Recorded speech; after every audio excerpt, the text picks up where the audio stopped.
Guys, আপনাদের মাঝখানে একটা কথা শেয়ার করার জন্য আসছিলাম। কথাটা শেয়ার করে এই প্রথম বাংলাদেশে 3 কোটি টাকা দিয়ে একটা গাড়ি কিনলাম। হঠাৎ করে গাড়িটা নষ্ট হয়ে গেছে। আপনারা হয়তো শুনলে অবাক হবেন, এই গাড়ি 3 কোটি টাকা দাম কি করে হয়। এখন তো নষ্ট হয়ে গেছে, রমজান মাস,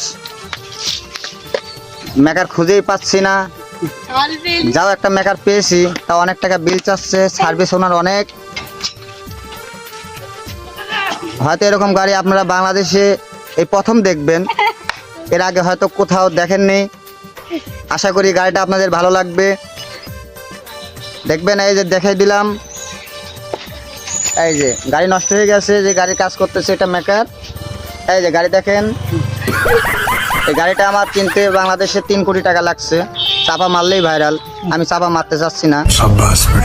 গাইস, এরকম গাড়ি কোথাও দেখছেন কিনা কমেন্টে জানাবেন, বেশি বেশি করে শেয়ার করবেন।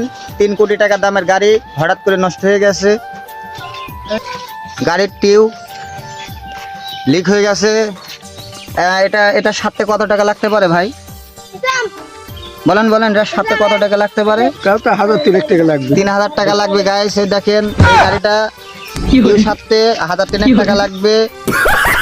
সার্ভিস অনেক, রমজান মাসে। আশা করি আপনারা বুঝতে পারছেন। আজকে এই পর্যন্তই। আল্লাহ হাফেজ। আল্লাহ বাঁচা রাখলে আগামীকালকে আবার দেখা হবে। আল্লাহ।